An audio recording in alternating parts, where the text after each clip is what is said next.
Welcome to Belgian Hikers. I am real happy that we get to show you our trail review of the Mullerthal because this one has been on the bucket list for a while now. This is a region, the far east of the Grand Duchy of Luxembourg, right next to Germany, that is home to a great many beautiful trails. But when people talk about the Mullerthal, they're usually talking about these three large loops between Echternach and La Rochelle. There is a lot to love about the Mullerthal. The landscape is pretty varied, but it's probably the sandstone rock formations that most set it apart and turn this trail into such a memorable experience. This review is primarily about loop number 2, though if you're planning on doing 1 or 3 and you're interested in things like camping and public transportation, then you might also learn a thing or two from watching this.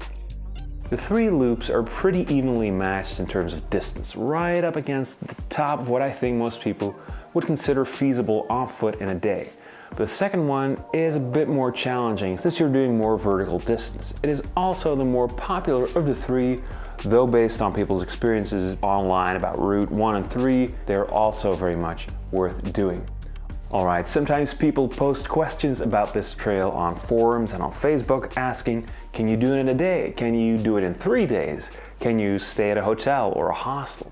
Can you park and take the bus? Can you take shortcuts? And the answer is yes, you can. The beauty of these is that there are interconnecting loops with a good amount of campings and hotels and resting spots along the way, as well as great and free public transportation. And that makes it real easy to kind of choose your own adventure, build your own hike. You can definitely bring a backpack as we did, but if you just want to leave everything at a hotel or the campsite or the car and just take the bus back there, not a problem. Route number 2 starts, well, it's a loop, so it starts wherever you want it to start, but officially it starts in Echternach, where we stayed at the official camping. We started out counterclockwise in the direction of Berdorf, but you can do it in both directions, just that the northern part of the trail has the steepest climbs and we wanted to do those while we were still fresh. From the camping straight away, you start with about 100 stairs and a nice vista with a great view on Echternach, and within 10 minutes you are in the impressive Wolfslucht that gives the camping its name. There are definitely worse ways to start a hike.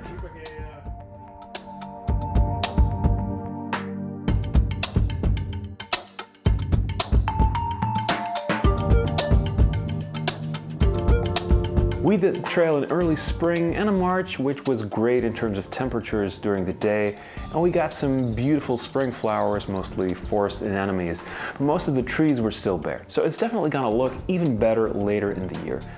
I feel maybe autumn would be the best fit because the textures and the colors already have a brownish, mossy, subdued green quality that I think is gonna look amazing in the fall. Above all, this is a place that looks and feels very old and full of history and stories.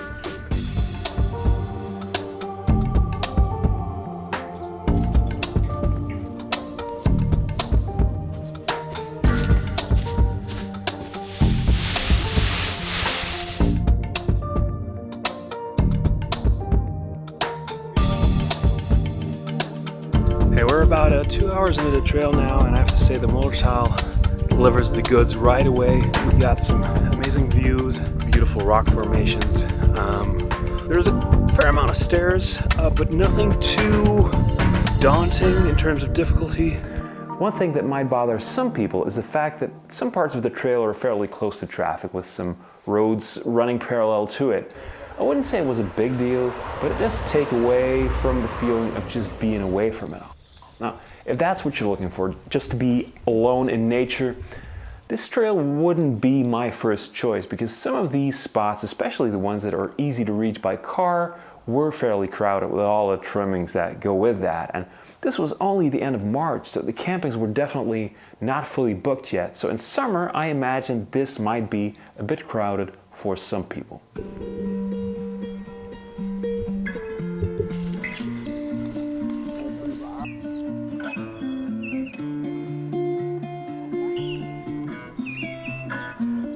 Okay, important question. Who is this trail for? I think the Mullerthal as a region is gonna appeal to just about anyone who is into walking, especially slightly adventurous walking, unless you really dislike rocks, I guess.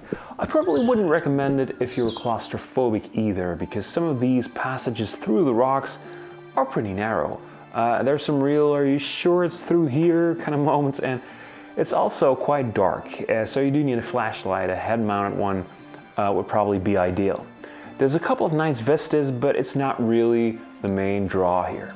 For more casual hiking, I would say that 2 days is ideal for this route. You can always add one of the smaller loops or extra tours, as they call them here, if you want a longer hike.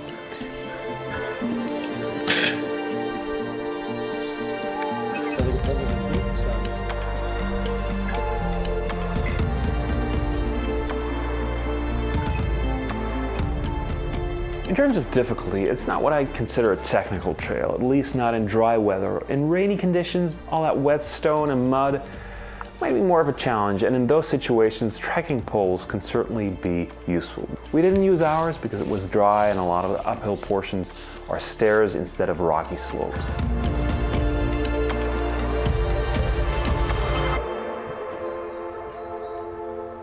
Strangely, there is some confusion about how long this trail actually is, because the website lists it as 38 kilometers, but the signposts say 33 kilometers, and some of the GPX files we found online were 35 kilometers. Either way, that means that with not too much weight on your back and during a long summer day, if you're in good shape, you could do this in a day.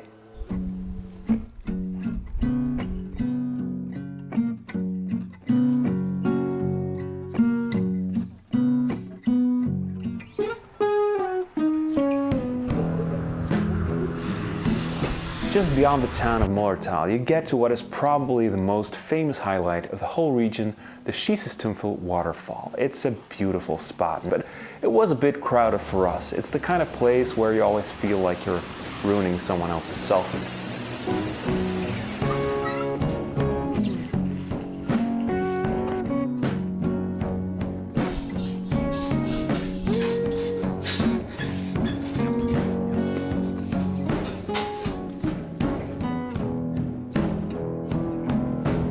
Signage is great as it usually is in Luxembourg, but don't underestimate the time it takes to get places. Unless you're a trail runner, don't expect to do much more than 3 to 4 kilometers an hour here.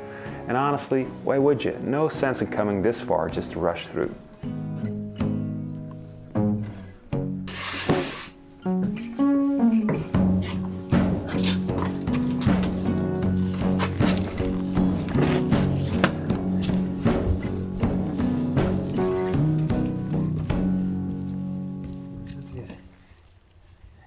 If you're wondering what Bruno is doing here, he's just found something that seems combustible. You see, Bruno is a bushcrafter, so he's always looking for something to start a fire with. Some men just want to watch the world burn. This being Luxembourg, there are no free bare-bones camp spots like the ones you'll find in Belgium. So unless you take the risk of wild camping, you're gonna have to find a place to stay, and you're probably gonna want to do that before you leave. Luckily, there is a ton of options, many of which you'll find on the Mullerthal website.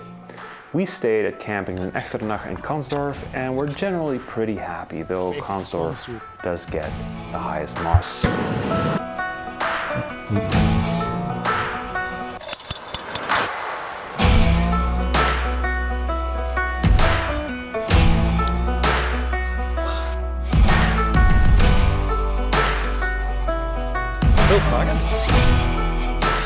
The Camping Officiel in Echternach does have a stellar location, both right next to the trail and very close to the center of Echternach, which has some nice restaurants and bars. We paid 12.5 euros per person, which, I don't know, it's pretty basic in terms of facilities, and it all looks a bit run down. It's good enough, it's just not great. There's a camping in Mullerthal as well. Nice spot, pretty well reviewed too, but that was temporarily closed. Might be worth a look if you're watching this in the future. We camped a couple of kilometers further down the road in Consdorf in Camping La Binette, which is nice and fairly priced at 9 euros. It's a couple of 100 meters off the trail, up the hill at these crossroads.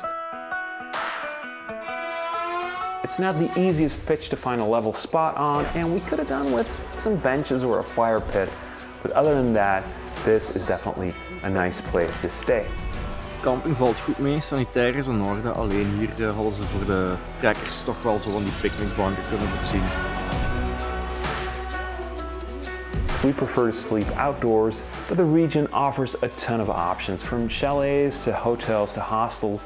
There's also plenty of places to get something to eat or drink or to resupply. So in short, a very convenient trail, which is obviously nice, but also, this is probably gonna sound a bit dumb, but sometimes part of the charm of hiking is being away from it all and away from showers and cold beers and the possibility of taking the bus back to the car because you forgot your battery pack. And this is not really that kind of trail.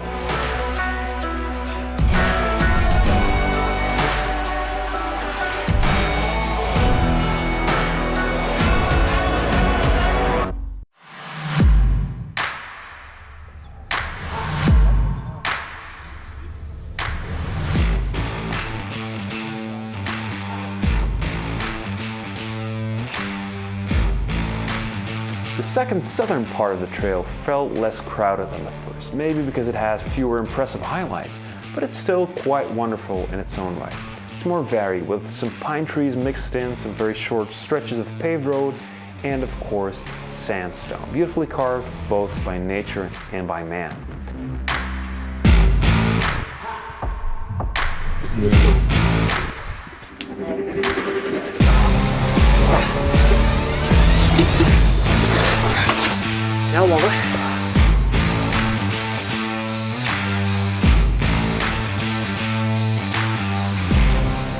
If you feel like the trail might be a bit on the long side for you, there is a bit near the bottom here that's a logical candidate for skipping, because it takes you to this little statue in a tree only to have you backtrack for half an hour or so.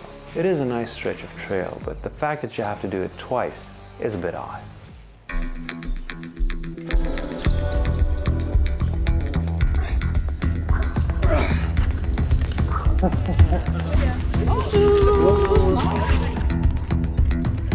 Brussels to Echternach is about 2 hours and 45 minutes by car, and about an hour and a half longer than that by public transportation. Getting to Luxemburg City is not a difficult part, because the Belgian railways have connections via both Liège and Arlon, and Flixbus also has direct connections for most major cities, so that is definitely an option. And then once you're in Luxemburg City, you have the benefit of free public transportation. So the bus trip to Echternach will cost you nothing, but you will need to get at least 2 connections, and it will take some time.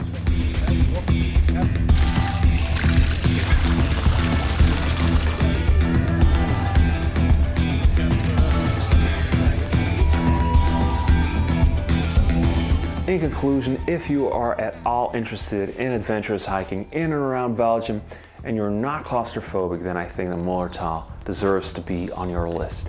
It works both as a relaxed family getaway and as a more strenuous multi-day hike. And there are so many different places to stay and ways to enjoy it. Really a great place to be. If you have any questions, leave them in the comments, subscribe for more trail reviews, and see you in the next one.